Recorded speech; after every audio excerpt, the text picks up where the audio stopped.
എല്ലാവർക്കും vibes four മൈൻഡിൻ്റെ പുതിയൊരു വീഡിയോയിലേക്ക് സ്വാഗതം. നിങ്ങളൊരു റിലേഷൻഷിപ്പിൽ ഏർപ്പെട്ടിരിക്കുന്ന വ്യക്തിയാണോ? പലപ്പോഴും നിങ്ങളുടെ ഗേൾ ഫ്രണ്ട് നിങ്ങളെ അവഗണിക്കുന്നതായിട്ട് നിങ്ങൾക്ക് തോന്നുന്നുണ്ടോ? നിങ്ങളെ വേണ്ടത്ര അങ്ങ് സ്നേഹിക്കുന്നില്ല, പരിഗണിക്കുന്നില്ല എന്നൊരു തോന്നൽ നിങ്ങൾക്കുണ്ടാവാറുണ്ടോ? അപ്പോൾ ആ കുട്ടി നിങ്ങളുടെ സ്നേഹത്തിന് വേണ്ടി ദാഹിച്ചു മോഹിച്ച് നിങ്ങളുടെ പിറകെ വരാൻ വേണ്ടിയുള്ള 7 കാര്യങ്ങളാണ് ഇന്നത്തെ വീഡിയോയിൽ പറയാൻ പോകുന്നത്. വീഡിയോ ഇഷ്ടപ്പെടുകയാണെങ്കിൽ തീർച്ചയായിട്ടും ഒരു ലൈക്ക് തരാനായിട്ട് മറക്കരുത്. ഈ ചാനൽ നിങ്ങൾ സബ്സ്ക്രൈബ് ചെയ്തിട്ടില്ല, ഇപ്പോൾ തന്നെ ഒന്ന് സബ്സ്ക്രൈബ് ചെയ്തേക്കുക. അപ്പോൾ നമുക്ക് നോക്കാം ഏതൊക്കെയാണ് ആ കാര്യങ്ങൾ. ഒന്നാമതായിട്ട് break her delusional world and bring her back to the reality എന്നുള്ളതാണ്. ഇന്നത്തെ കാലഘട്ടത്തിൽ പെൺകുട്ടികളാണ് സോഷ്യൽ മീഡിയയൊക്കെ അടക്കി ഭരിക്കുന്നത്. അവർക്ക് എല്ലായിടത്തും അക്കൗണ്ടുണ്ട്, ഇൻസ്റ്റാഗ്രാമിൽ, ഫേസ്ബുക്കിൽ, മോജിൽ, അങ്ങനെ എല്ലായിടത്തും അവരിങ്ങനെ കീഴടക്കി ഭരിക്കുകയാണ്. അവരുടെ ഒരു വിളയാട്ടമാണ്. പലപ്പോഴും ആണുങ്ങളൊക്കെ ഒരു സോഷ്യൽ മീഡിയ അക്കൗണ്ട് തുടങ്ങി കഴിയുമ്പോൾ അവിടെ ആരും ഫോളോവേഴ്സും ഇല്ല, സബ്സ്ക്രൈബേഴ്സും ഇല്ല. മൊത്തം ഈ പെൺകുട്ടികൾക്കാണ്. അവർക്ക് മില്യൺസ് ഓഫ് സബ്സ്ക്രൈബേഴ്സും ഫോളോവേഴ്സും ഒക്കെയാണ്. അതുപോലെ തന്നെ അവരൊരു വീഡിയോ ഇട്ട് കഴിഞ്ഞാൽ ചടചടാന്നാണ് വ്യൂസ് കൂടുന്നത്. അതുപോലെ തന്നെ എല്ലാവരും ലൈക്ക് കൊടുക്കുന്നു, അവരുടെ വീഡിയോസ് ഷെയർ ചെയ്യുന്നു. ലൈവിൽ വന്നാലോ പെട്ടെന്ന് ആയിരക്കണക്കിന് ആൾക്കാരാണ് അത് കാണാനായിട്ട്, അല്ലെങ്കിൽ ലക്ഷക്കണക്കിന് ആൾക്കാരാണ് അവരുടെ ലൈവ് കാണാനൊക്കെ വരുന്നത്. നമ്മൾ ആണുങ്ങൾ ഒരു സംഭവം ഇട്ട് കഴിഞ്ഞാൽ 1-2 പേരൊക്കെ വരും.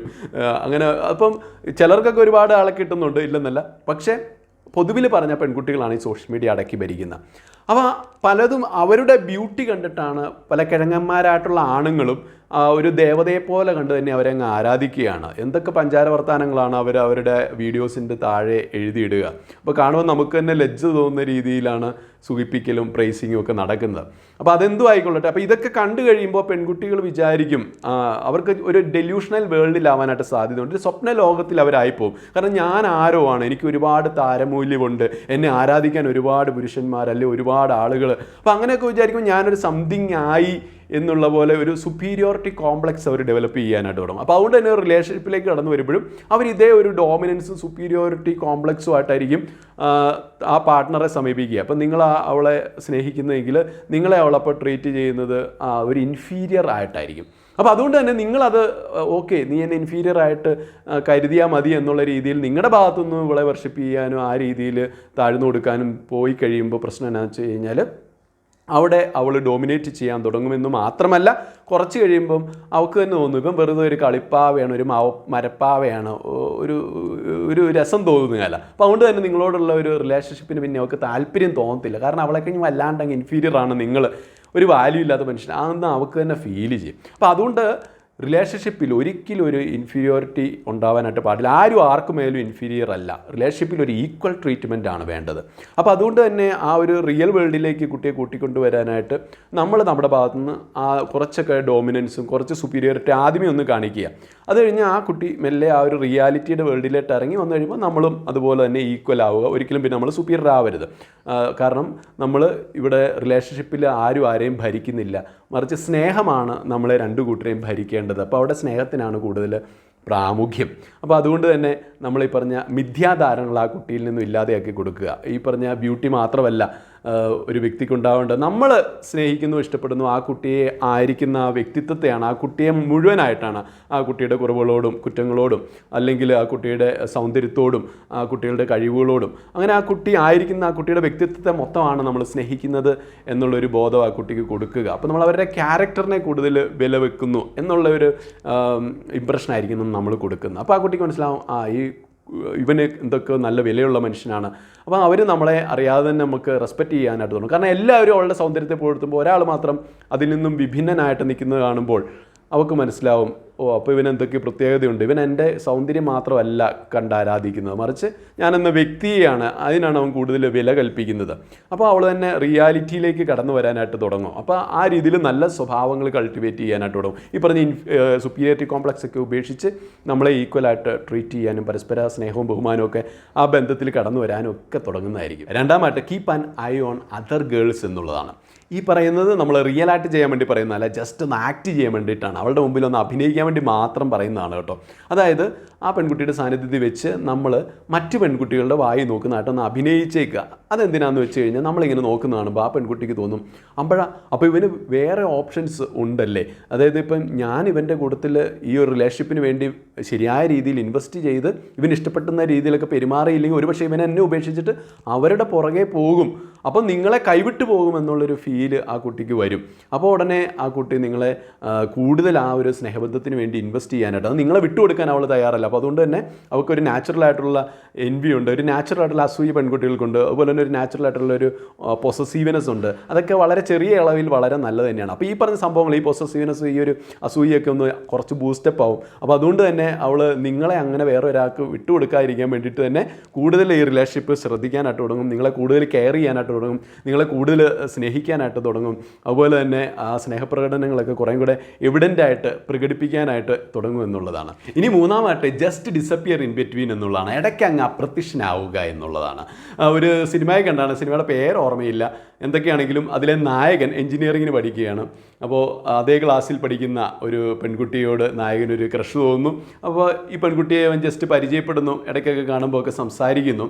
അതിനുശേഷം ഇവക്ക് തന്നെ മിസ് ചെയ്യുന്നുണ്ടോ എന്നറിയാൻ വേണ്ടിയിട്ട്, അല്ലെങ്കിൽ ഇവക്ക് തന്നെ മിസ് ചെയ്യാൻ വേണ്ടിയിട്ട് ഇവൻ ഇടയ്ക്ക് ക്ലാസ് അങ്ങ് കട്ട് ചെയ്യുന്നു, ക്ലാസ്സിൽ പിന്നെ വരുന്നില്ല. അപ്പോഴത്തേക്ക് ഒന്നാമത്തെ ദിവസമാകുന്നു. അപ്പോൾ ഇവൻ്റെ പേര് വിളിക്കുമ്പോഴത്തേക്ക് ഇവൻ്റെ സീറ്റ് അവിടെ കാലിയായിട്ടിരിക്കുന്നു. അപ്പോൾ അവൾ വളരെ വിഷമത്തോടു കൂടി ആ ഒരു സീറ്റിലേക്ക് നോക്കുന്നു. അപ്പോൾ ഇത് ഒബ്സർവ് ചെയ്യാനായിട്ട് ഇവൻ തന്നെ വേറൊരു കൂട്ടുകാരനെ ഏർപ്പാട് ചെയ്തിട്ടുണ്ട്, ഇവൾ നോക്കുന്നുണ്ടോ വിഷമിക്കുന്നുണ്ടോ എന്നൊക്കെ അറിയാം. ഇനി രണ്ടാമത്തെ ദിവസമാകുമ്പോൾ ഇവളുടെ വിഷമം കൂടുന്നു, മൂന്നാമത്തെ ദിവസമാകുമ്പോൾ വീണ്ടും ഭയങ്കരമായിട്ട് വിഷമം കൂടുന്നു, നാലാമത്തെ ദിവസമാകുമ്പോഴും വിഷമം കൂടുന്നു. അപ്പോൾ പിന്നെ അവൻ ഒരു അഞ്ചാമത്തെ ദിവസം ആകുമ്പോഴത്തേക്കും തിരിച്ചു വരുന്നു. അപ്പോൾ അതുവരെ അവൾക്ക് അനുഭവിച്ച ആ ഒരു മിസ്സിങ്ങും വിഷമോ എല്ലാം കൂടി അവൾ പെട്ടെന്ന് തന്നെ അവനോട് തനിക്ക് സ്നേഹമാണെന്നൊക്കെ തുറന്നു പറയുന്നു, അല്ലെങ്കിൽ വല്ലാണ്ട് മിസ് ചെയ്ത കാര്യമൊക്കെ അവൾ തുറന്നു പറയുന്നു. അപ്പോൾ എന്ന് പറഞ്ഞ പോലെ നമ്മൾ ഇടയ്ക്ക് സീനിൽ നിന്നൊന്ന് അപ്രത്യക്ഷനാവുക, എപ്പോഴും നമ്മളിങ്ങനെ ഫോണൊക്കെ വിളിച്ചുകൊണ്ടിരിക്കുമ്പോഴാണ് നമ്മളെ ആ ഒരു മിസ്സിങ് ഒന്നും തോന്നാത്തത്. അപ്പോൾ അതുകൊണ്ട് ഇടയ്ക്ക് ഫോൺ കട്ട് ചെയ്യുക, അതുപോലെ തന്നെ ടോട്ടലി അവരുടെ മുമ്പിൽ പ്രത്യക്ഷപ്പെടാതിരിക്കുക. അതോടുകൂടി തന്നെ നമ്മളിങ്ങനെ ഫോൺ കോണ്ടാക്റ്റ് ഒഴിവാക്കുക. അത് ഒരുപാട് നാളൊന്നും വേണ്ട, 1-2 ദിവസം ജസ്റ്റ് അങ്ങനെ ഇടയ്ക്കിടയ്ക്കൊന്ന് ചെയ്യുക. അപ്പോൾ ഒരു റിഫ്രഷ്മെൻറ്റ് കിട്ടും. ഇടയ്ക്ക് നമ്മുടെ വെബ് ബ്രൗസറൊക്കെ നമ്മളൊന്ന് റിഫ്രഷ് ചെയ്യത്തില്ലേ എന്ന് പറഞ്ഞ പോലെ നമ്മുടെ റിലേഷൻഷിപ്പിൽ ഒരു റിഫ്രഷ്മെൻ്റ് ആവും ഇടയ്ക്കിടയ്ക്ക് ഇങ്ങനെയുള്ള ഒരു വിട്ടുനിൽക്കലുകൾ. അത് നമ്മുടെ റിലേഷൻഷിപ്പിന് കൂടുതൽ ഗുണം ചെയ്യും. നമ്മുടെ സ്നേഹിക്കുന്ന ആ കുട്ടിക്ക് കൂടുതൽ മിസ് ചെയ്യാനും കൂടുതൽ ആ സ്നേഹത്തിൻ്റെ ആഴമൊക്കെ മനസ്സിലാകാനും നിങ്ങളുടെ ആ ഒരു വാല്യൂ ഒക്കെ മനസ്സിലാകാനും ഒക്കെ അത് സഹായിക്കും. നാലാമായിട്ട് ബി കോമ്പറ്റീറ്റീവ് എന്നുള്ളതാണ്. നമ്മളൊരു റിലേഷന് വേണ്ടി ഒരുപാട് കഷ്ടപ്പെട്ട് ബുദ്ധിമുട്ടി സ്ട്രഗിൾ ചെയ്തു, വേദനകൾ അനുഭവിച്ചു, ത്യാഗം സഹിച്ചു. ഇതൊന്നും പെൺകുട്ടികൾ നോക്കുന്ന കാര്യമേ ഇല്ല. നിങ്ങൾ സഹിച്ചാലും ഇല്ലില്ല, അവളതൊന്നും നോക്കത്തില്ല. മറിച്ച് അവൾ നോക്കുന്നത് എന്താണ്, നിങ്ങൾ ശരിക്കും കോമ്പറ്റീറ്റീവ് ആണോ. കാരണം പെൺകുട്ടികൾ എപ്പോഴും ഒരു വിന്നറായിട്ടുള്ള ആളുടെ കൂട്ടത്തിലായിരിക്കാനാണ് ഇഷ്ടപ്പെടുന്നത്. അപ്പോൾ ഇങ്ങനെ ഒരു വിന്നർ ആവണമെങ്കിൽ നമ്മൾ വളരെയധികം കോമ്പറ്റീറ്റീവ് ആയിരിക്കണം, നല്ല എഫിഷ്യൻസി നമുക്കുണ്ടായിരിക്കണം, കാര്യശേഷി നമുക്കുണ്ടായിരിക്കണം, കഴിവുകൾ ഉണ്ടായിരിക്കണം. അപ്പം ശരിക്കും ഇങ്ങനെ ഒരു നമ്മളിപ്പോൾ ജീവിക്കുന്ന ഒരു കോമ്പറ്റീറ്റീവ് വേൾഡിലാണ്. അപ്പോൾ നമ്മൾ സർവൈവൽ ഓഫ് ദ ഫിറ്റസ്റ്റ് എന്ന് കേട്ടിട്ടില്ലേ. ശരിക്കും കയ്യൂക്കുള്ളവൻ തന്നെയാണ് കാര്യക്കാരൻ എന്ന് കേട്ടിട്ടില്ലേ. അതുപോലെ തന്നെയാണ് കാര്യങ്ങൾ. ഇനി അഞ്ചാമായിട്ട് stop always validating her and stop seeking validation from her എന്നുള്ളതാണ്. അതായത് ഒരു കോൺഫിഡൻറ്റ് മാൻ ഒരിക്കലും അവളുടെ കയ്യിൽ നിന്ന് അവളുടെ ഒരു അപ്രൂവലിന് വേണ്ടി എപ്പോഴും പുറകെ നടക്കത്തില്ല. കാരണം അവനറിയാം, അവൻ്റെ സെൽഫ് വെർത്ത് അവനറിയാം. എനിക്ക് നല്ല മൂല്യമുള്ള മനുഷ്യനാണ്, അല്ലെങ്കിൽ എനിക്ക് നല്ല വിലയുള്ള ആളാണ്. അപ്പോൾ ആ ഒരു സെൽഫ് വെർത്തിനെക്കുറിച്ച് ബോധമുള്ള, തന്നെക്കുറിച്ച് തന്നെ നല്ല ആത്മവിശ്വാസമുള്ള ഒരു മനുഷ്യൻ ഒരിക്കലും അവളുടെ ഒരു അപ്രൂവലിന് വേണ്ടി എല്ലാത്തിനും ഇങ്ങനെ പുറകെ നടക്കത്തില്ല. മറിച്ച് അവനെ തന്നെ അപ്രൂവ് ചെയ്യും. തന്നെയുമല്ല, എപ്പോഴും അവൾ ചെയ്യുന്ന എല്ലാ കാര്യങ്ങളും സൂപ്പറാണ്, അടിപൊളി എന്ന് പറഞ്ഞ് അങ്ങനെ അവളെ എപ്പോഴും വാലിഡേറ്റ് ചെയ്തുകൊണ്ട് നടക്കത്തില്ല. ഇനി അവളെ വാലിഡേറ്റ് ചെയ്യേണ്ട സന്ദർഭങ്ങളുണ്ട്. എപ്പോഴാണ് അവൾ അത്തരത്തിൽ എന്തെങ്കിലും ഒരു വാലിഡേഷൻ അർഹിക്കുന്ന രീതിയിൽ എന്തെങ്കിലും ഒരു ഹാർഡ് വർക്ക് ചെയ്യുമ്പോൾ, അല്ലെങ്കിൽ ഒരു നല്ല പ്രവൃത്തി ചെയ്യുമ്പോൾ തീർച്ചയായിട്ടും നമുക്ക് വാലിഡേറ്റ് ചെയ്യാം. അല്ലാതെ വെറുതെ എപ്പോഴും പുട്ടിന് ഇടയിൽ തേങ്ങ വെക്കുന്ന പോലെ എപ്പോഴും വാലിഡേറ്റ് ചെയ്തുകൊണ്ടിരിക്കരുത്. അത് ഓവറാവും, ബോറാവും, അവൾക്ക് തന്നെ കുറച്ച് കഴിയുമ്പോൾ ബോറടിക്കും. അപ്പോൾ അതുകൊണ്ടാണ് നമ്മൾ പറയുന്നത്, ഇപ്പോൾ കോംപ്ലിമെൻറ്റ്സ് ഒക്കെ ആണെങ്കിലും ആവശ്യത്തിന് കൊടുക്കുക, ഒരു മോഡറേറ്റ് രീതിയിൽ. പക്ഷേ എപ്പോഴും ഈ പറഞ്ഞ പോലെ കോംപ്ലിമെൻറ്റ്സോ അല്ലെങ്കിൽ വാലിഡേഷനോ ഒന്നും നമ്മൾ അമിതമാകാനായിട്ട് പാടില്ല. അതെല്ലാം ഒരു റിവേഴ്സ് എഫക്റ്റ് ആയിരിക്കും ചെയ്യുക. ഇനി ആറാമായിട്ട് ബി വെരി പ്രൊഡക്റ്റീവ് എന്നുള്ളതാണ്. വളരെ പ്രൊഡക്റ്റീവായിട്ടുള്ള പുരുഷന്മാരെയാണ് സ്ത്രീകൾക്ക് വളരെയധികം അട്രാക്റ്റീവായിട്ട് തോന്നുന്നത്. അങ്ങനെ വളരെ പ്രൊഡക്റ്റീവായിട്ടുള്ള പുരുഷന്മാരുടെ കുറേ സ്ത്രീകൾ ഇതുപോലെ ചേസ് ചെയ്ത് ചെല്ലുന്നതായിരിക്കും. അപ്പം നിങ്ങൾ തട്ടിമുട്ടിയും എന്ന സീരിയൽ കണ്ടിട്ടുണ്ടെങ്കിൽ അതിൻ്റെ അകത്ത് നമ്മുടെ അർജുനൻ കവിയെ നിങ്ങൾക്കറിയാം. അതുപോലെ തന്നെ അദ്ദേഹത്തിൻ്റെ ഫ്രണ്ടായിട്ടുള്ള കമലഹാസനെ അറിയാം. അപ്പോൾ ഇവർ രണ്ടുപേരും ഒരു പണിക്കും പോകത്തില്ല, ഒട്ടും പ്രൊഡക്റ്റീവ് അല്ല. അതുകൊണ്ട് തന്നെ അവരുടെ ഭാര്യമാരുടെ മുമ്പിൽ പോലും അവർക്ക് യാതൊരുവിധ വിലയുമില്ല. അപ്പോൾ കമലഹാസൻ്റെ ഭാര്യ തങ്കമണിയൊക്കെ അദ്ദേഹത്തെ ചെരുപ്പ് വെച്ച് തല്ലി ഓടിക്കുന്നതാണ്. എപ്പോഴും അവളുടെ മുമ്പിൽ കാശിന് വേണ്ടിയിട്ട് ബെഗ് ചെയ്തുകൊണ്ട് ഈ പുള്ളി ചെല്ലുന്നത് കാണാം. അതുപോലെ തന്നെ അർജുനൻ കവിക്ക് ഒരു പണിയില്ല. അദ്ദേഹം നല്ലൊരു ഗവൺമെൻറ് ഉദ്യോഗസ്ഥനായിട്ടും അതിനൊന്നും പോകാതെ ഒരു ജോലിയും ചെയ്യാതെ വെറുതെ വീട്ടിൽ മടിയും പിടിച്ച് കുത്തിയിരിക്കുന്നു. അപ്പോൾ അങ്ങനെ ഒട്ടും പ്രൊഡക്റ്റീവ് അല്ലാത്തവർക്ക് ഒട്ടും ആകർഷണശേഷിയില്ല. ഉള്ള ആകർഷണശേഷിയുടെ നഷ്ടപ്പെടും. അവർക്ക് സ്ത്രീകളുടെ മുമ്പിൽ സീറോ വാല്യൂ ആയിരിക്കും. അപ്പോൾ അതുകൊണ്ട് നല്ലധികം പ്രൊഡക്റ്റീവ് ആകുക, വളരെയധികം നിങ്ങൾ പ്രൊഡക്റ്റീവ് ആകുക, അത്രമാത്രം നിങ്ങൾക്ക് ആകർഷണത്വവും കൂടുന്നതായിരിക്കും. ഇനി ഏഴാമായിട്ട് don't make her an ultimate priority എന്നുള്ളതാണ്. അപ്പം നമ്മൾ ആരെങ്കിലും ഒരു അൾട്ടിമേറ്റ് പ്രയോറിറ്റി ആക്കിയാൽ അതിൻ്റെ അർത്ഥം നമ്മൾ അവരെ വലിയൊരു സെലിബ്രിറ്റി പോലെ ട്രീറ്റ് ചെയ്യുന്നു, അവരെ ഒരു ഹൈ പെഡസ്ട്രയിൽ കയറ്റി വെച്ച് ആരാധിക്കുന്നു എന്നുള്ളതാണ്. അപ്പോൾ അങ്ങനെ വന്നു കഴിയുമ്പോൾ ഞാൻ മറ്റൊരു വീഡിയോയ്ക്കകത്ത് പറഞ്ഞിട്ടുണ്ട്, നമ്മൾ ആരെങ്കിലും ഒരു സെലിബ്രിറ്റി ആക്കി ട്രീറ്റ് ചെയ്താൽ അവർ നമ്മളെ ഒരു ഫാനായിട്ട് മാത്രമേ കാണത്തുള്ളൂ. അതായത് അനേകം ആരാധകരിൽ ഒരുവനായിട്ട് മാത്രമേ നമ്മളെ കാണത്തുള്ളൂ. അപ്പോൾ നമ്മളോടുള്ള വില പോവും, നമ്മളെ പിന്നെ അവർ ഒരു ഈക്വലായിട്ടൊന്നും ട്രീറ്റ് ചെയ്യാനൊന്നും വരത്തില്ല. അപ്പോൾ നമ്മുടെ അൾട്ടിമേറ്റ് പ്രയോറിറ്റി ആക്കരുത് അവരെ, മറിച്ച് ഒരു പ്രയോറിറ്റി വേണമെങ്കിൽ ആക്കാം. കാരണം നമുക്ക് അത്രമാത്രം ആത്മാർത്ഥമായിട്ടുള്ള സ്നേഹവും നമ്മുടെ ആ ഒരു സ്നേഹബന്ധം വളരെ ജെന്യൂനാണ്. അതുപോലെ തന്നെ നമ്മൾ പരസ്പരം വളരെയധികം ലോയലാണ്, സത്യസന്ധമാണ് നമ്മുടെ സ്നേഹബന്ധം. അങ്ങനെ ഉണ്ടെങ്കിൽ തീർച്ചയായിട്ടും നമുക്ക് അവരെ ഒരു പ്രയോറിറ്റി ആക്കാം. പക്ഷേ അൾട്ടിമേറ്റ് പ്രയോറിറ്റി ആക്കരുത്. അൾട്ടിമേറ്റ് പ്രയോറിറ്റി ആവുന്നത് എപ്പോഴും നമ്മുടെ തന്നെ ഒരു ബ്രൈറ്റ് ഫ്യൂച്ചറും അല്ലെങ്കിൽ നമ്മുടെ തന്നെ ലൈഫ് ഗോൾസും നമ്മുടെ തന്നെ ലൈഫിൻ്റെ മിഷനും ഒക്കെ ആയിരിക്കണം. നിങ്ങളൊരു ചൊല്ല് കേട്ടിട്ടുണ്ടാവും, a beautiful girl won't bring you a bright future, but the bright future will bring you a beautiful girl.